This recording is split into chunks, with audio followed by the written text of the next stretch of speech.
Listo, adelante, doctor. Si es tan amable, por favor. Muchas gracias. El doctor Luis Álvarez y Casa. Bueno, buenos días a todos. Ya saben, soy Luis Álvarez y Casa, secretario administrativo de la UNAM.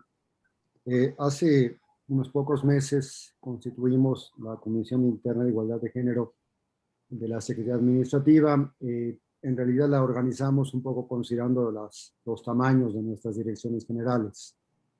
Entonces tenemos dos direcciones generales muy grandes, la Dirección General de Personal y la Dirección General de Obras y Conservación. Estas dos direcciones generales tienen una comisión interna de igualdad de género cada una de ellas, pero para el resto de las direcciones generales, la de presupuesto, la de servicios administrativos, la de proveeduría y el propio personal de la Secretaría Administrativa, organizamos una comisión interna de igualdad de género que es la que está organizando este acto. Este año, por primera vez, la UNAM organiza formalmente la Semana de Orgullo en UNAM, por objeto difundir la política de tolerancia y la política de conocimiento y la política de sensibilización acerca de los asuntos que tienen que ver con diversidad en materia sexual. Hay una serie de eventos que están ocurriendo en toda la universidad en esta semana y en la Secretaría hemos decidido desde hace tiempo tomar iniciativas con respecto a ese tipo de temáticas. De esta manera que nos sumamos de manera bastante entusiasta a la realización de esta conferencia que nos impartirá la maestra Diana Lara Espinosa con el título de Rumbo a una cultura de igualdad y no discriminación en materia de diversidad sexual. Digamos, la necesidad que tenemos todos de aprender en los temas de diversidad creo que seguirá siendo apremiante en los próximos años.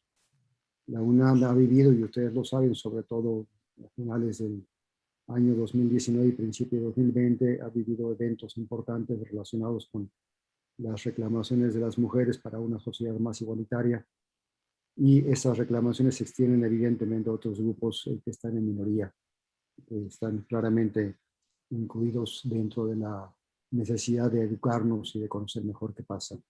Es un primer intento de comunicación en este sentido. Tuvimos ya hace 2 semanas, algunos de ustedes participaron, un curso organizado por la Defensoría de los Derechos Universitarios e Igualdad de Género, que tuvo afortunadamente una participación muy entusiasta. Este sería el primer evento de difusión que realizamos. Espero que sea igual de útil para ustedes que para mí. Le doy muy cordialmente la bienvenida a la maestra Diana Lara Espinosa, quien nos impartirá la conferencia. Buenos días. Muy bien, muchas gracias, doctor. Bienvenidos a todos los que se siguen agregando. Vamos a dar inicio con la plática. Les presento a la maestra Diana Lara Espinosa, que es nuestra expositora del día de hoy. Ella es abogada feminista y docente de Derechos Humanos de la UNAM, investigadora en materia de derechos humanos y autora, entre otras publicaciones, de los libros El reconocimiento constitucional del derecho a la igualdad entre mujeres y hombres en Latinoamérica, Grupos en situación de vulnerabilidad y la Convención sobre los Derechos de las Personas con Discapacidad, publicados por la Comisión Nacional de los Derechos Humanos. Bienvenida, doctora. Muchísimas gracias por apoyarnos con este primer evento de la comisión. La palabra es toda suya. Adelante. Agradezco profundamente la invitación, la presentación, las palabras iniciales. Para mí es un honor enorme estar en este espacio. De verdad, muchas gracias por el interés en empezar a insertarnos en estos espacios de discusión sobre la diversidad, sobre la igualdad, sobre la inclusión.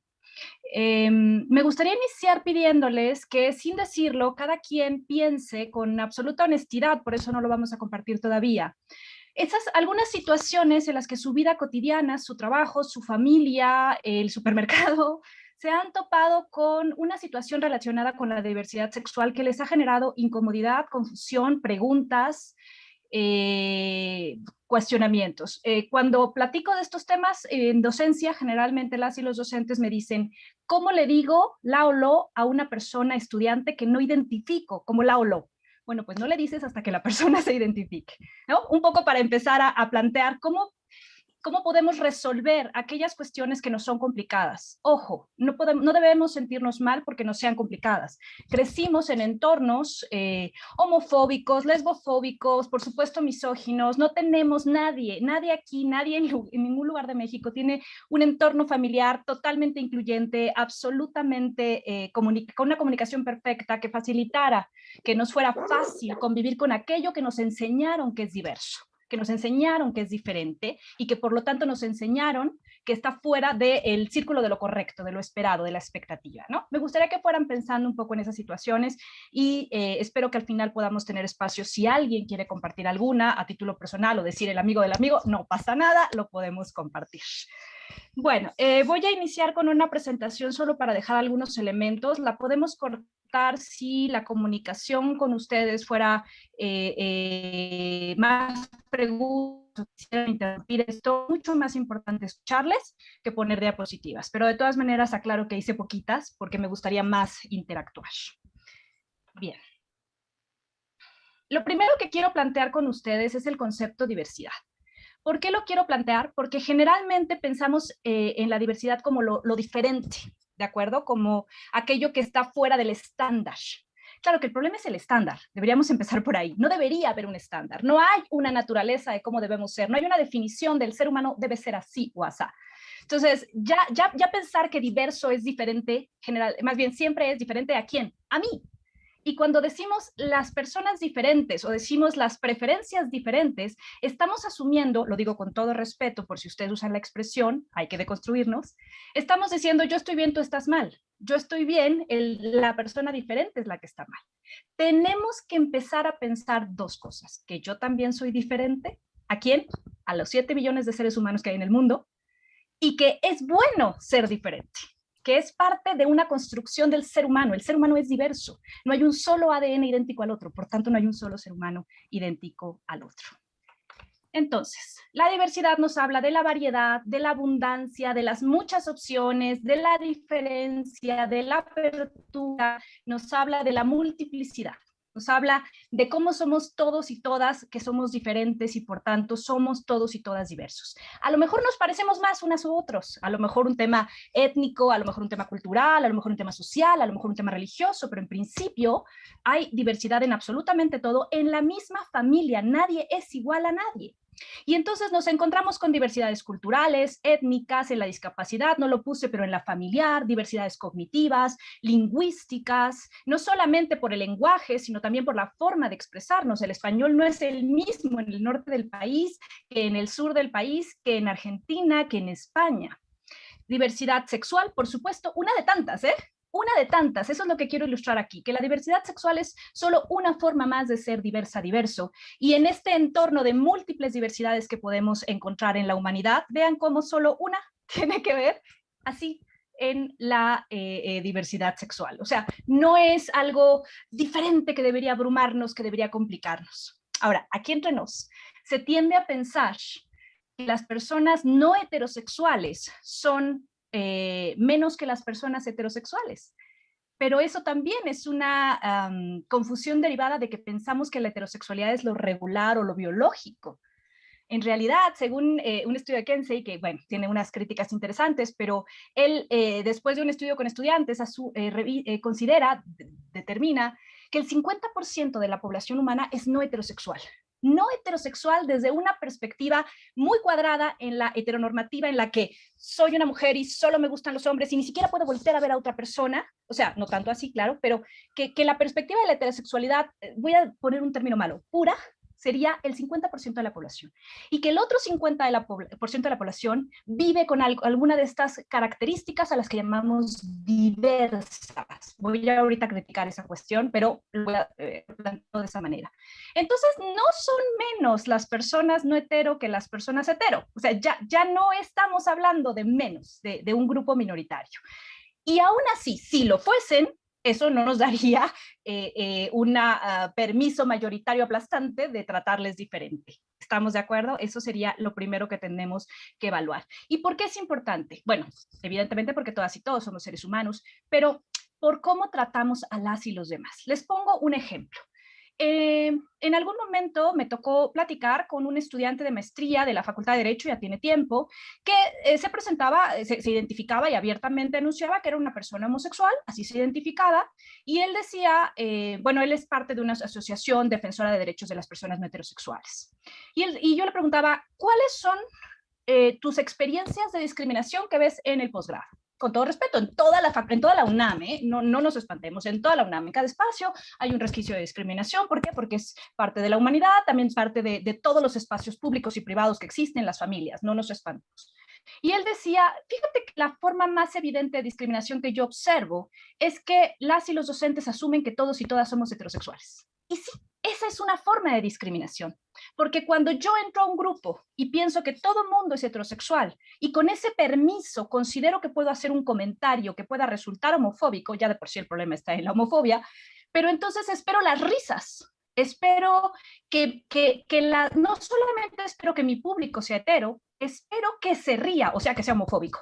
Eso ya es una forma de discriminación.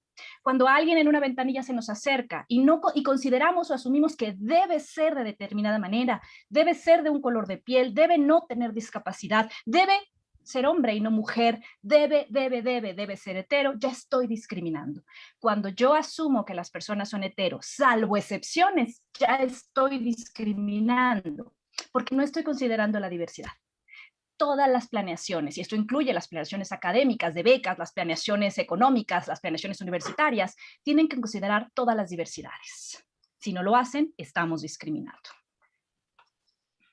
Bueno, ahora sí, vamos a hablar de la que venimos a hablar, que es la diversidad sexual, que se define como todas las formas de vivir la sexualidad. Aquí hay dos aclaraciones. La primera, que todas las formas de vivir la sexualidad incluyen la heterosexualidad.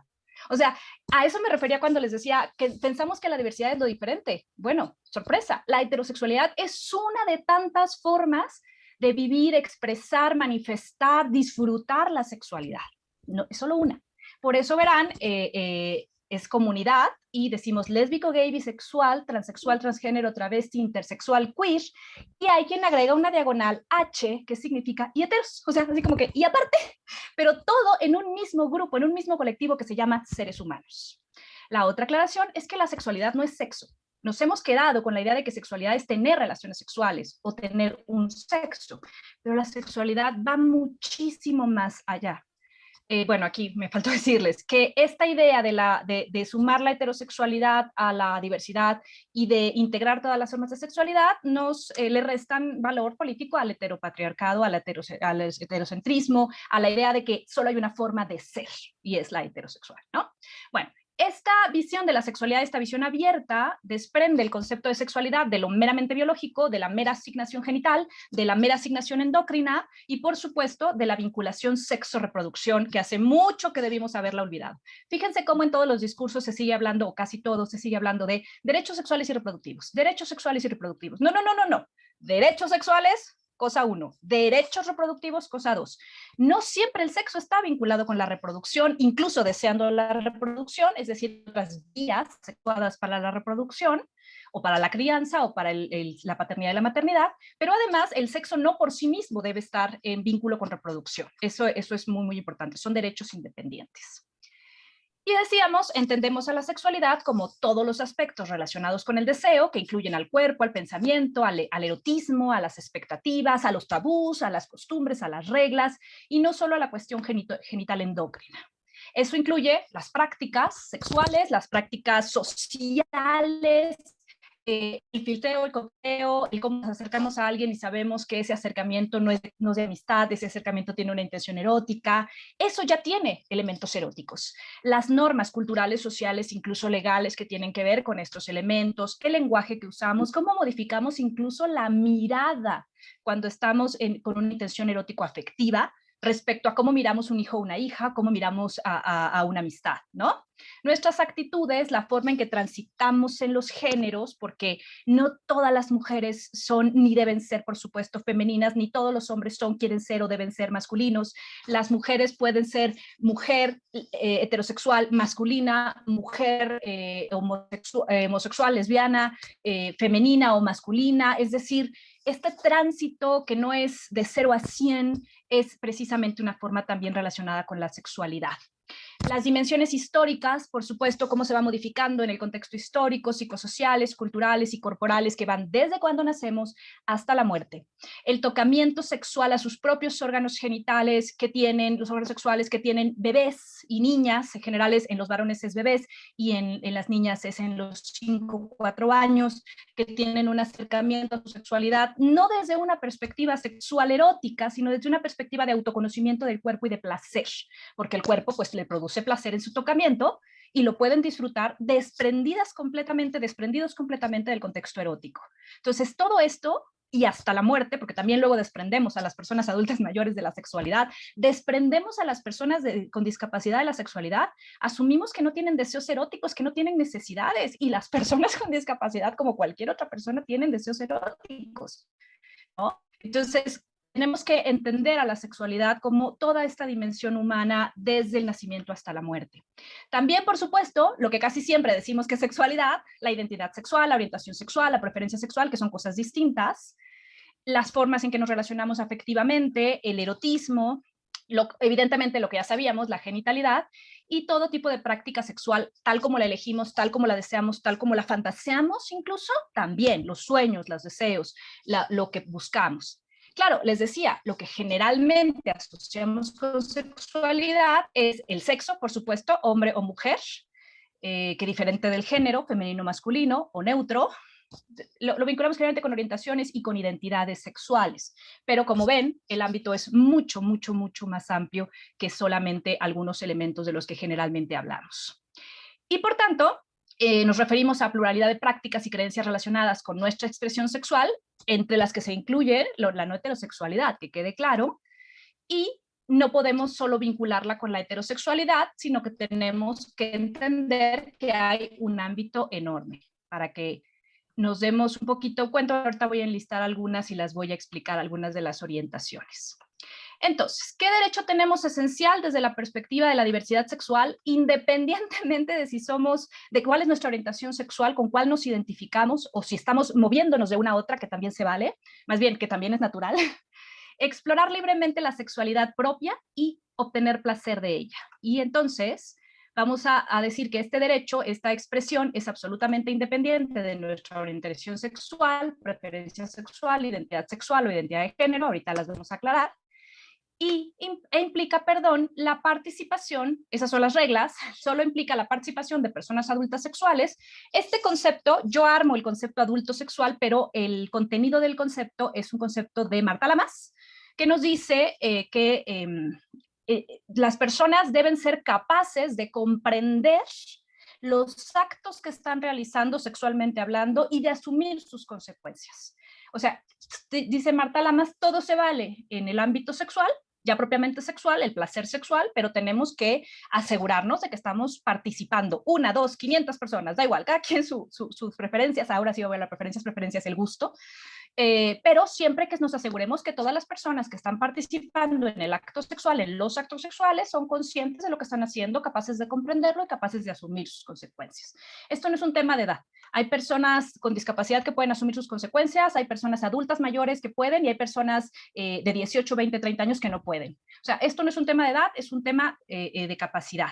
Y evidentemente, pues no incluye niños y niñas, jóvenes y adolescentes es otro tema. Niños y niñas no lo incluye porque no tienen el desarrollo psicoemocional suficiente para determinar, para reconocer, para identificar lo que está pasando o para poder asumir sus consecuencias. Pero no es pues algo exclusivamente vinculado con la edad, salvo en infancia, por supuesto. El pleno consentimiento, absoluto consentimiento, no solamente del acto sexual en general, de tener relaciones, sino de cada uno de los actos sexuales del acto sexual en general. O sea, dentro de un vínculo sexual, decidir hasta dónde y tener la posibilidad de decir no y que eso se detenga de inmediato. Incluso es muy curioso cómo en la cultura swinger hay reglas que deberíamos aplicar a todas las prácticas sexuales, pero que son muy claras y muy respetadas en la cultura swinger. Swinger, para quienes no ubican la palabra, son parejas que comparten vínculos sexuales, pero siguen estando con su pareja. A veces es con parejas muy específicas y a veces es en fiestas o en grupos swinger. El tema es que una de las reglas de una práctica swinger colectiva es se entra con la pareja y se sale con la pareja, no se sale con alguien más. ¿Me explico? Y otra regla es, bueno, la tercera regla es siempre preservativo, y la segunda, perdón, y la tercera es, no es no, pase lo que pase e inmediatamente. Entonces, en un bar swinger, si hay una pareja y se acerca a otra y alguno dice, no, gracias, y la otra pareja insiste, en ese momento les piden que se retiren, porque no es no, y es absoluto, y es definitivo, y no es negociable. Deberíamos hacer eso en nuestra vida sexual cotidiana. Deberíamos hacer eso en lugar de decirle al lado el joven, ay, insístele, seguro si le ruegas, sí. Ay, llámale 30 veces al día. Ay, búscale, ay, insístele. A lo que se le llama acoso. Y nadie nos lo explicó, nos dijeron que es romanticismo y amor, ¿vale? Esas prácticas tenemos que empezar a trasladarlas porque son prácticas de respeto a la adultez y al consentimiento. Y por supuesto, distinguir el deseo y el placer sexual de la mera función reproductiva. Qué bueno que la función reproductiva estuviese unida al afecto, pero no es una necesidad, y tampoco del amor. Aquí me llama la atención porque si ustedes ven en la parte derecha de la columna, que es el eslogan que está usando la UNAM y que usa todo el mundo, que usa la CNDH, que usan todas las entidades, todos los amores, todos los derechos, yo siempre choco con esa idea, porque no es tema de amor, es tema de elección, y es tema de libertad, y es tema de igualdad, y es tema de identidad. Es decir, si decimos todos los amores, todos los derechos, estamos limitando la libertad sexual al amor. Y entonces estamos vinculando necesariamente el amor con el sexo. Y entonces estamos reduciendo el placer sexual a tener vínculos estables. ¿Y qué creen? Tanto las personas hetero como las no, y ustedes lo saben, tienen el mismo derecho de la experimentación sexual. Entonces, cuando limitamos para socializar la diversidad al amor, les estamos limitando el placer sexual abierto, la experimentación, la curiosidad, el ir a un bar y conocer a alguien. No lo hagan en tiempos de COVID, por favor, pero esta experiencia que todas las personas heteros se sienten libres de tener pareciera reducirse desde la perspectiva de todos los amores, todos los derechos, ¿no?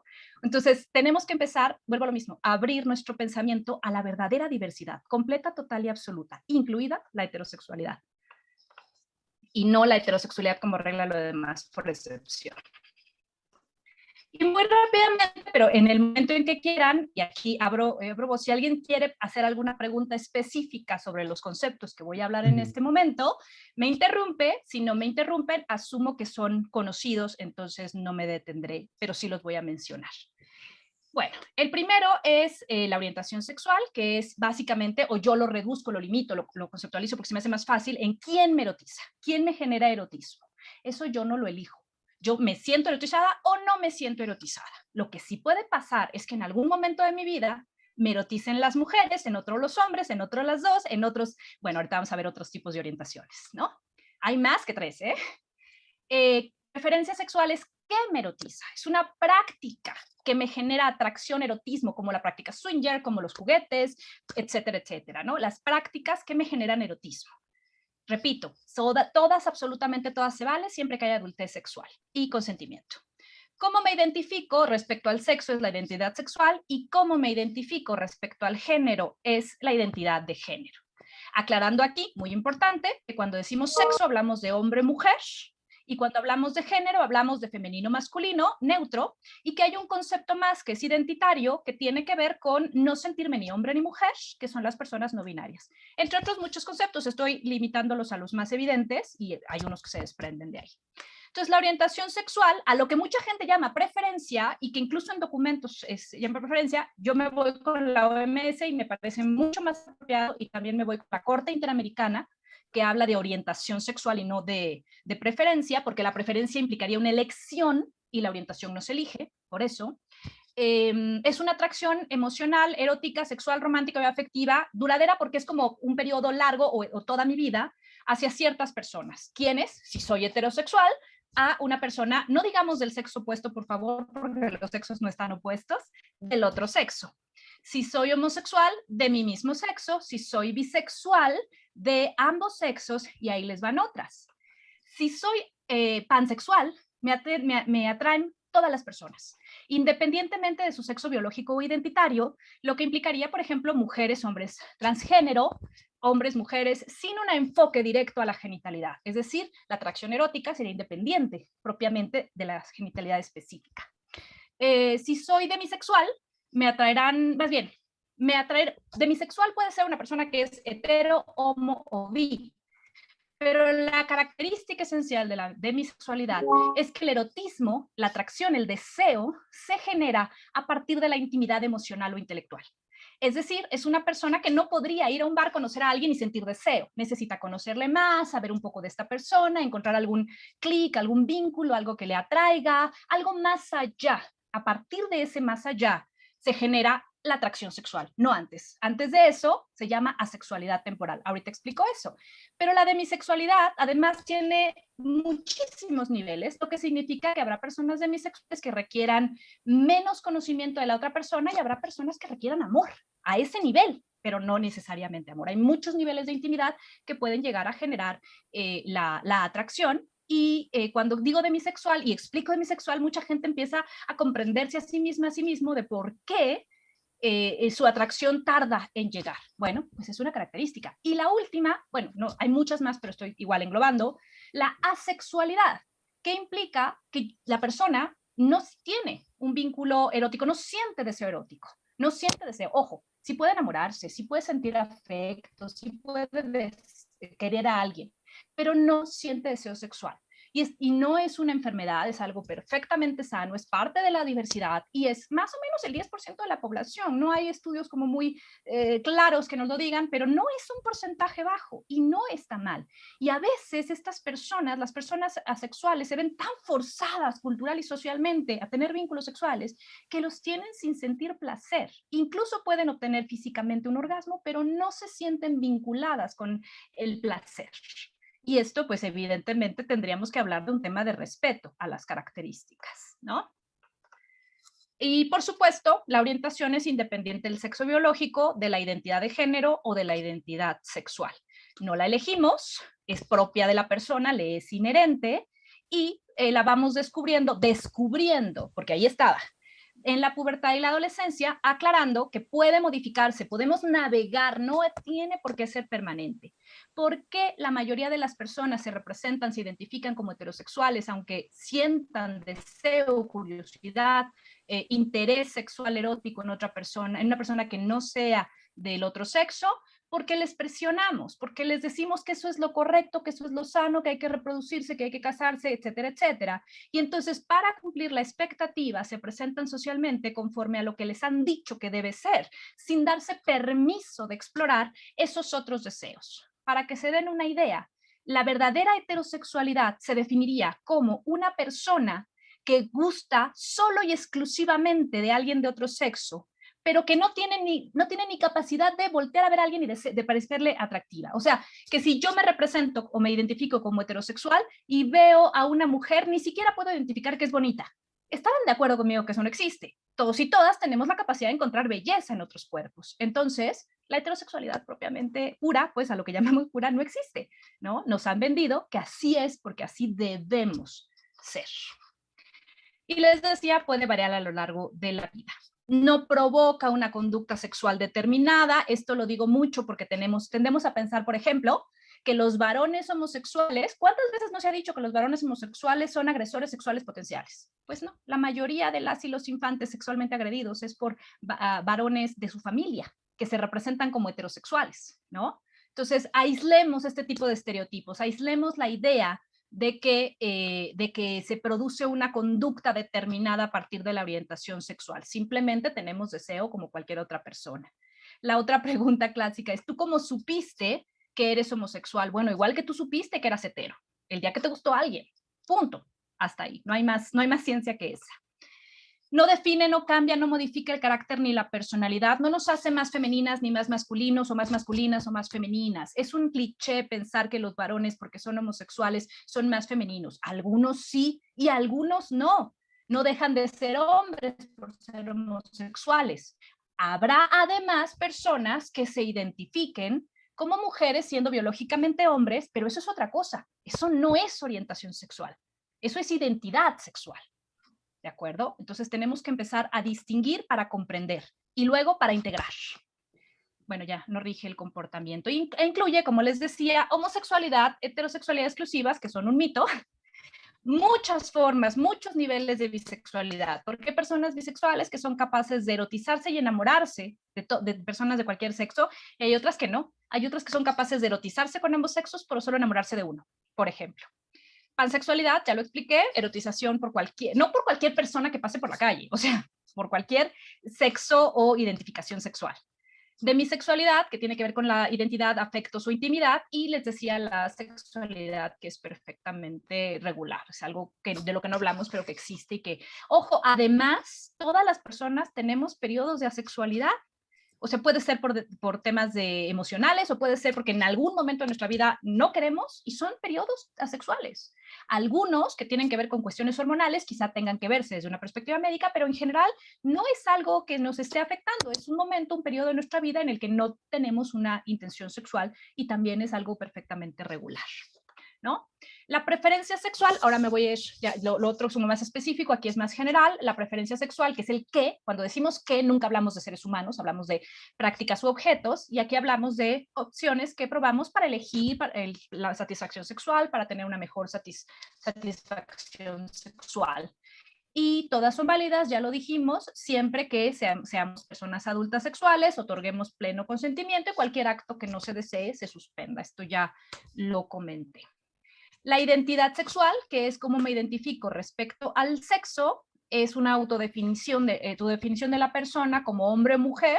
También ya lo dijimos, hay categorías neutras o no binarias también se pueden llamar, con independencia del sexo biológico. Es decir, no tienen nada que ver con cómo nací genital y endocrinamente, y tampoco tienen nada que ver con mi orientación sexual. Una persona puede nacer varón biológico, identificarse como mujer y desear sexualmente mujeres, lo que significa que sería una mujer transexual lesbiana.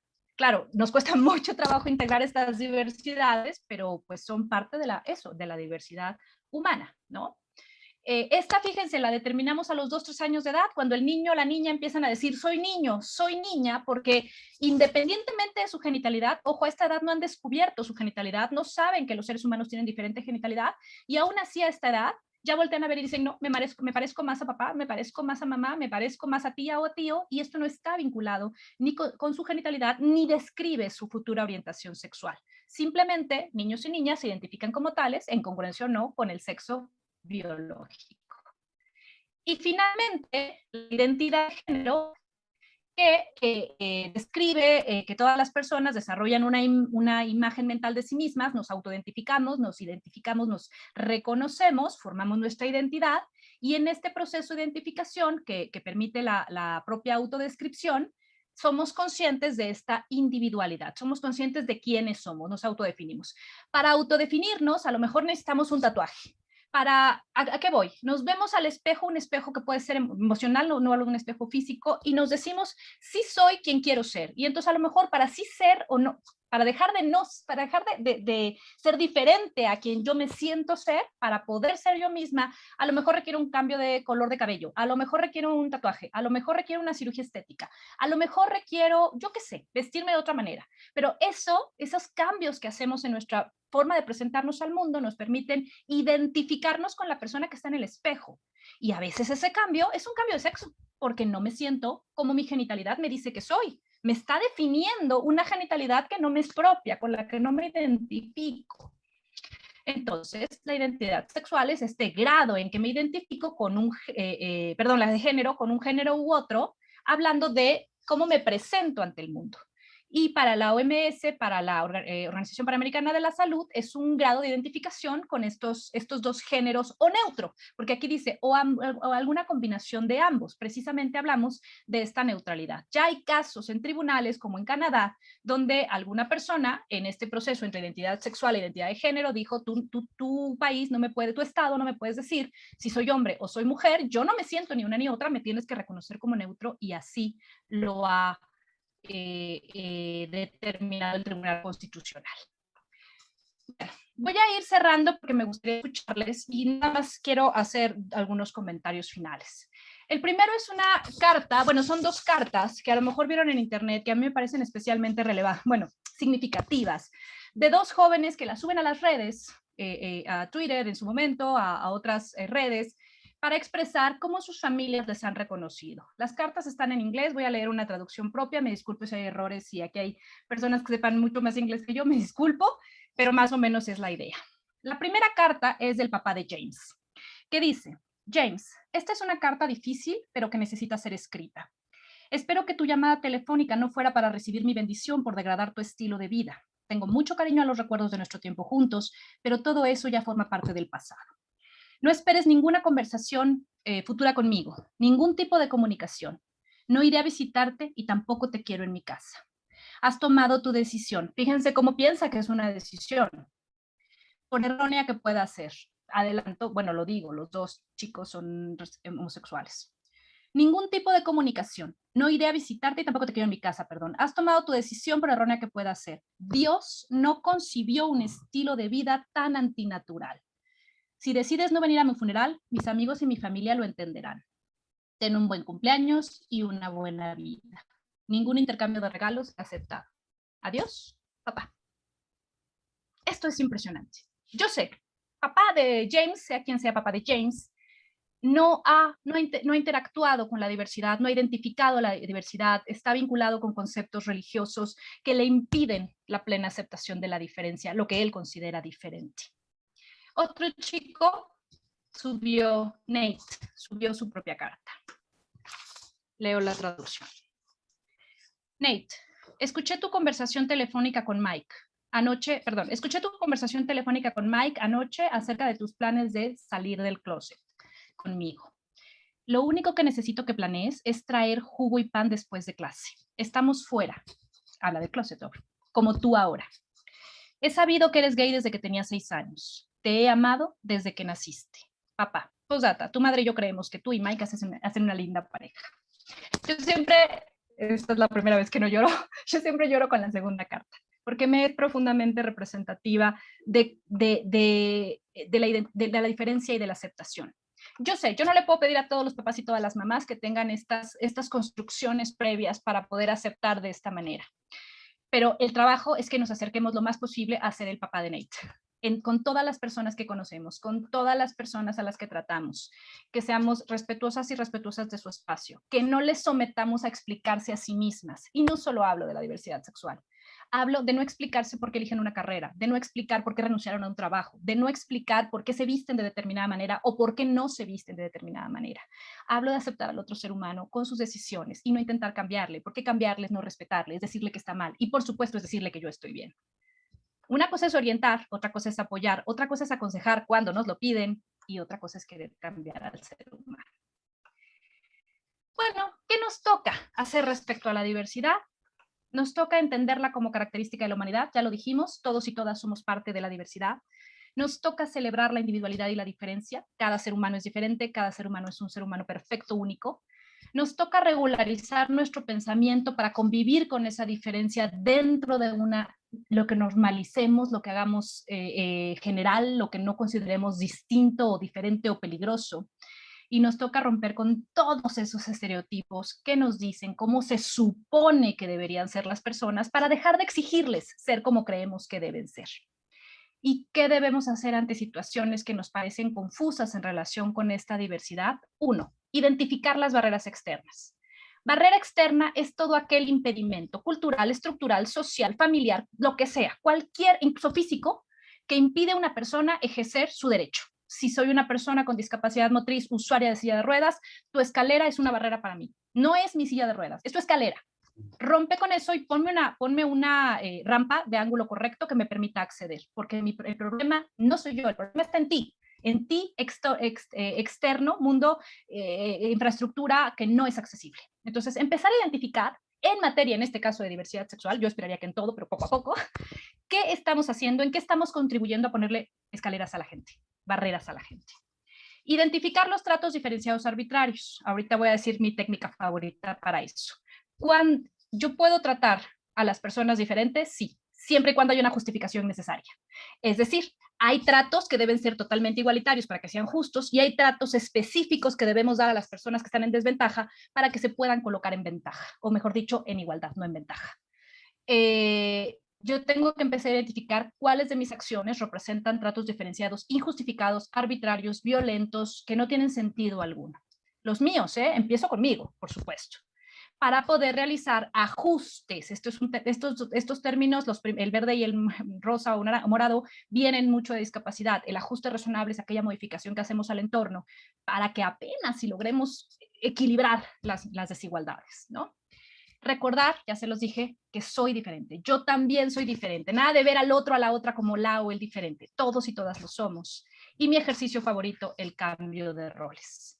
Mi ejercicio favorito lo resumo en esto. Si yo le estoy dando un trato diferente a una persona, tengo que evaluar. ¿Haría lo mismo si fuera mujer en vez de hombre? ¿Haría lo mismo si no tuviera discapacidad que sí? ¿Haría lo mismo si fuera una persona caucásica que indígena? ¿Haría lo mismo si fuera una persona heterosexual y no homosexual? ¿Haría lo mismo si este varón homosexual fuera más masculino que si es femenino? Si mi respuesta es, haría lo mismo, sí, vamos bien.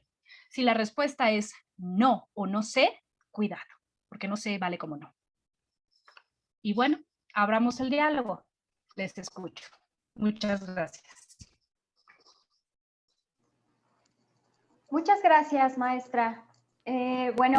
Abrimos la participación. No sé si alguien tenga alguna pregunta. Por el momento, maestra, le comparto en el chat, tenemos a MotoG, que nos dice, ¿qué opinas de que algunos grupos de activistas definen la heterosexualidad como hegemónica y como una forma de opresión, por lo que consideran que no pueden formar parte de la diversidad sexual? Esa sería la primera pregunta. ¿Gusta responderla? Tenemos otra también de él, o se la leo. Ok, y después continuamos con la siguiente. Adelante. Ok, no confundamos la diversidad con las luchas, ¿de acuerdo? El activismo, la lucha social, está evidentemente luchando desde la desventaja. Y pues sí, las personas heterosexuales, quienes identifican y o representan, que no es lo mismo como heterosexuales, pues tienen una ventaja estructural, tienen una ventaja social ante un mundo que discrimina. Entonces no se vale desde la heterosexualidad, el privilegio, la comodidad, agarrarse de las luchas ajenas, de las luchas de las personas en desventaja para obtener ventajas.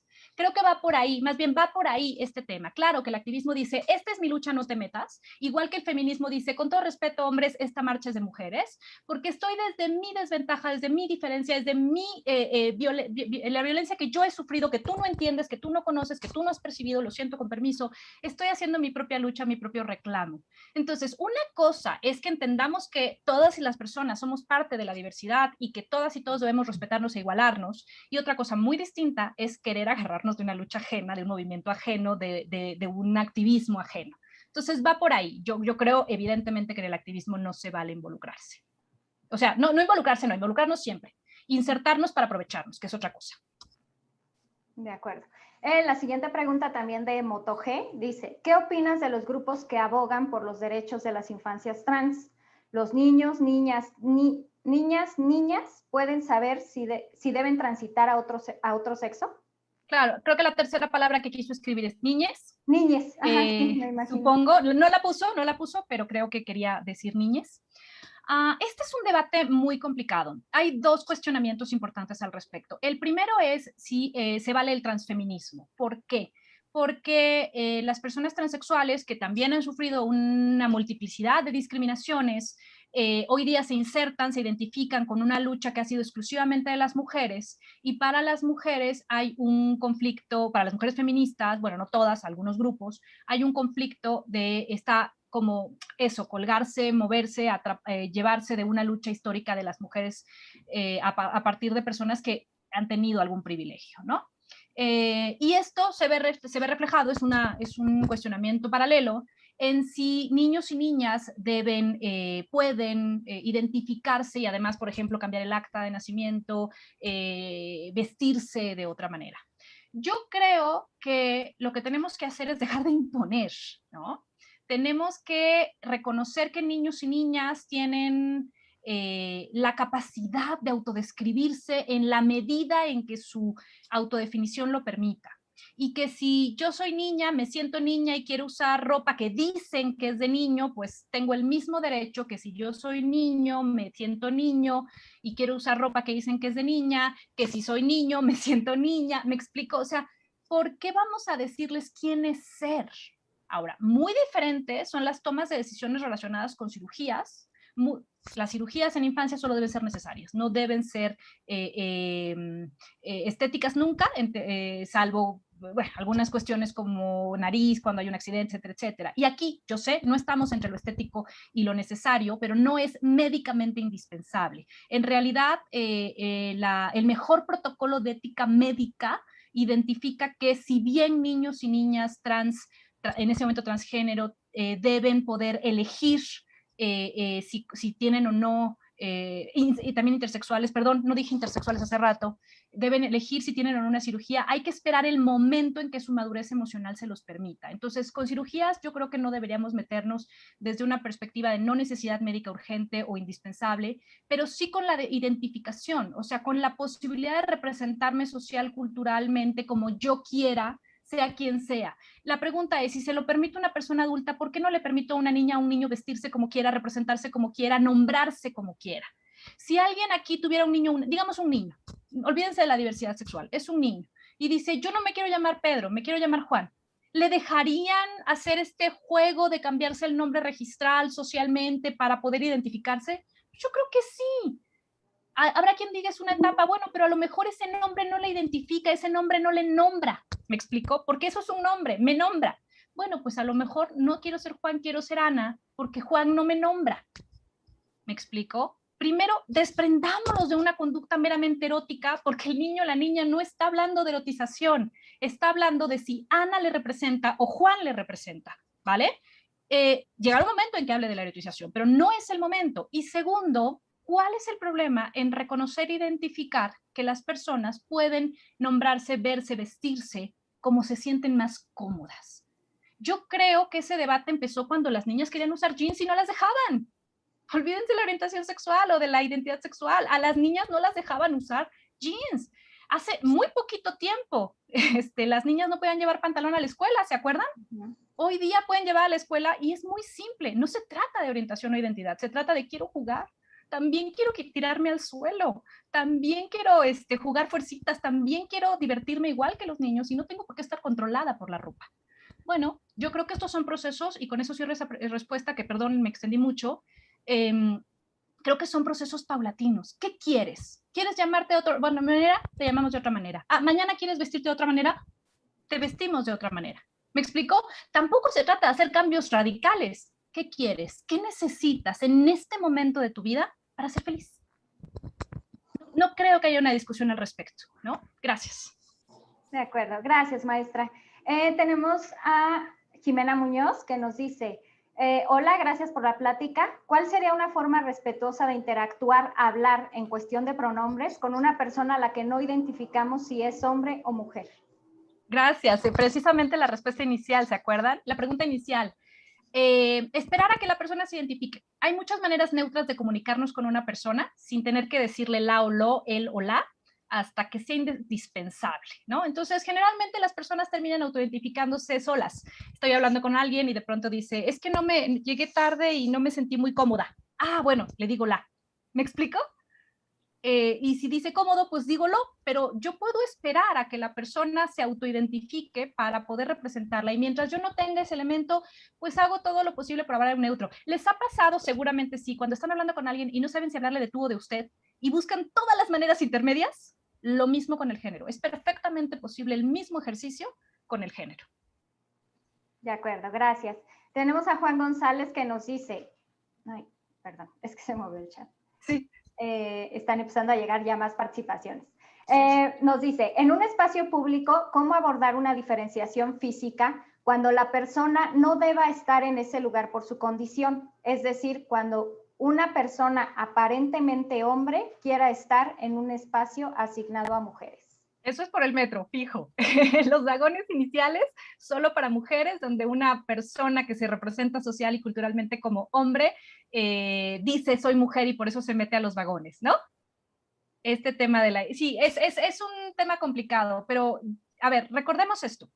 Uno de los elementos del acoso y el abuso sexual callejero tienen que ver con cómo nos vemos. Más bien, no tiene que ver con la genitalidad, porque nadie sabe qué genitalidad tengo si yo voy vestida como dicen que nos vestimos las mujeres, asumen que soy mujer, ¿cierto?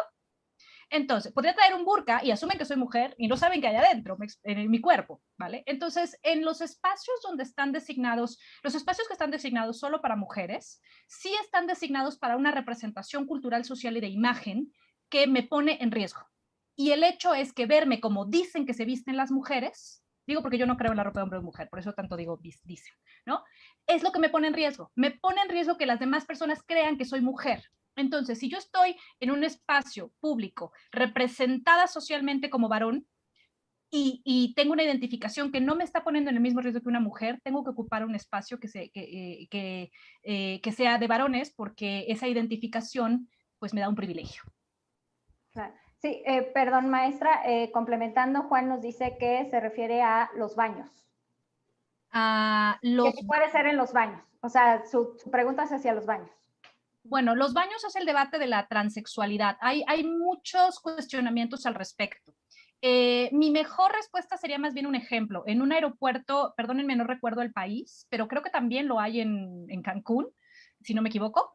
Hay baño de mujeres. Ah, no, en Cancún es baño de mujeres, baño de hombres, baño familiar. Perdónenme, no me acuerdo en qué aeropuerto del mundo vi baño de mujeres, baño de hombres, baño general, ¿no? Por ejemplo.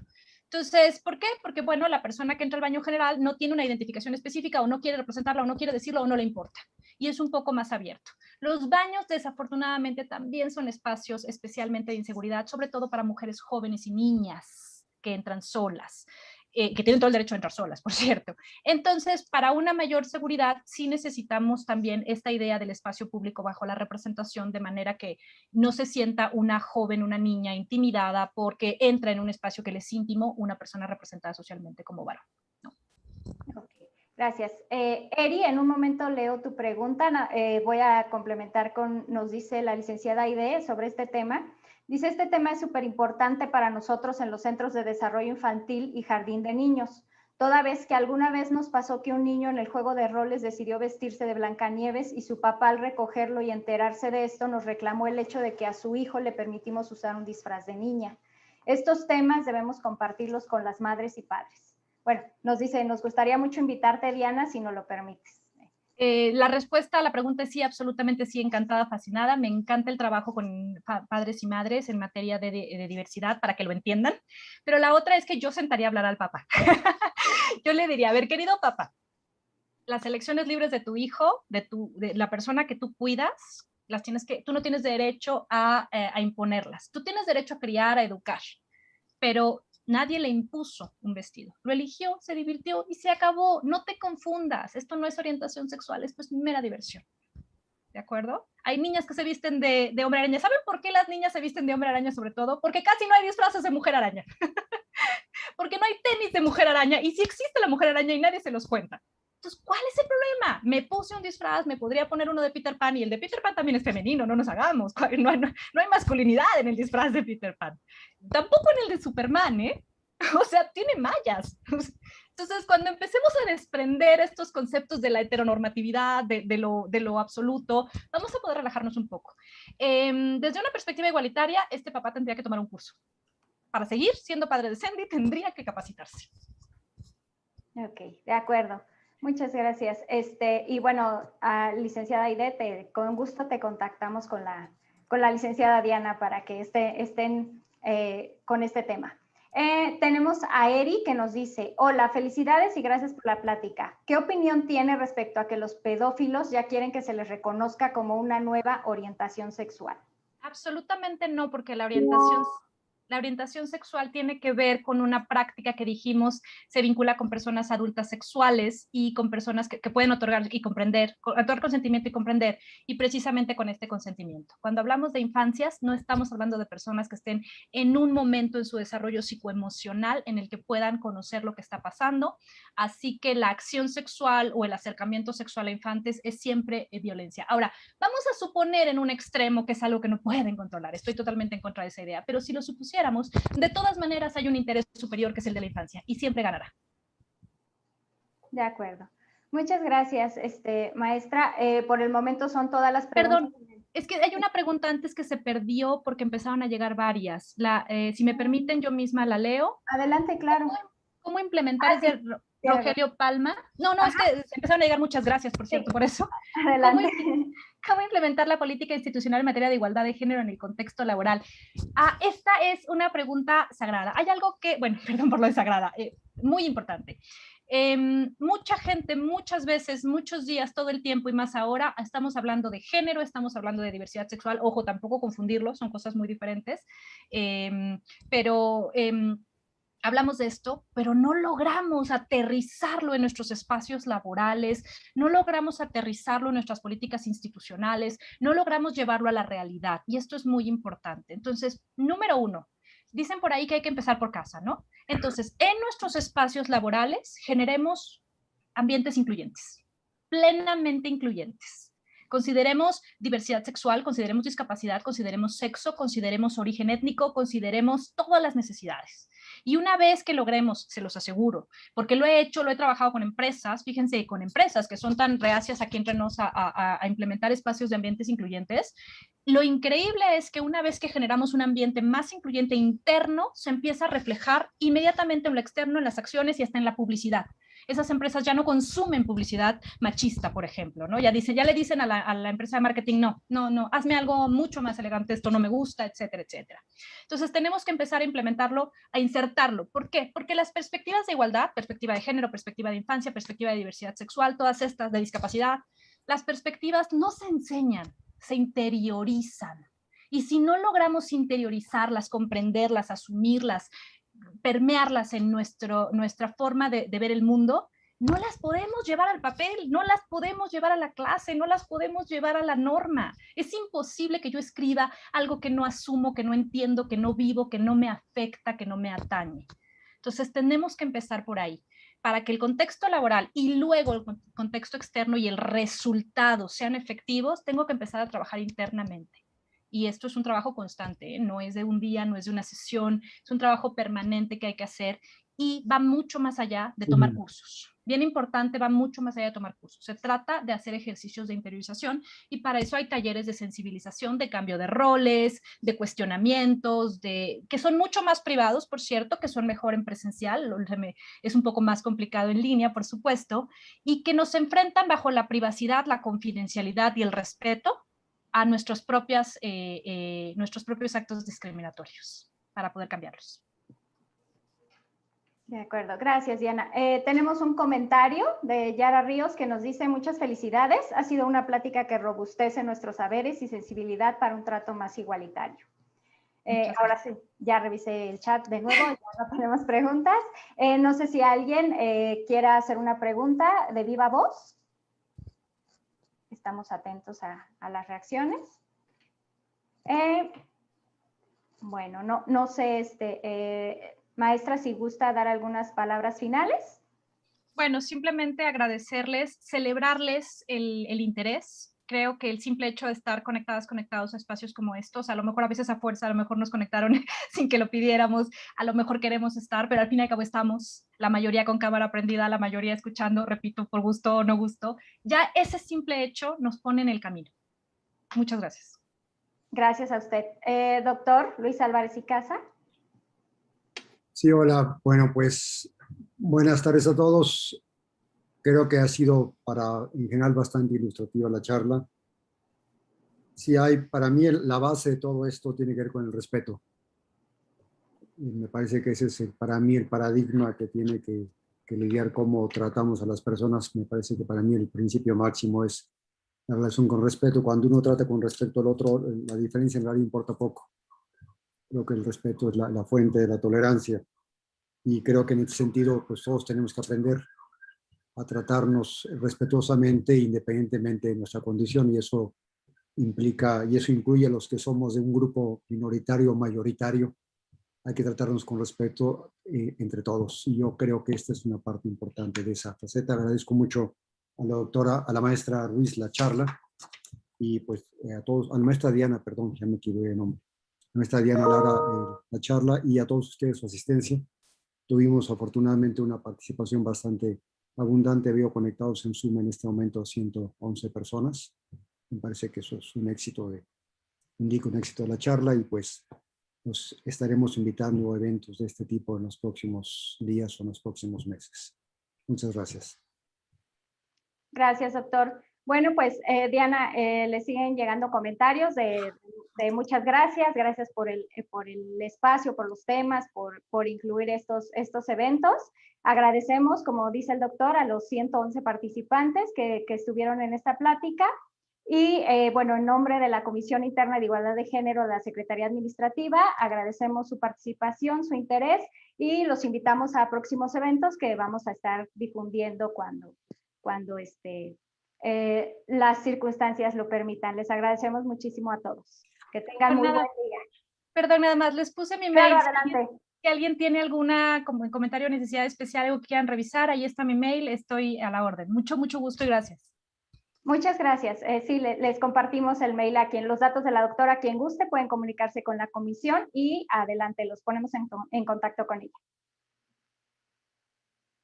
Muchas gracias a todos y que tengan muy buen día. Hasta luego.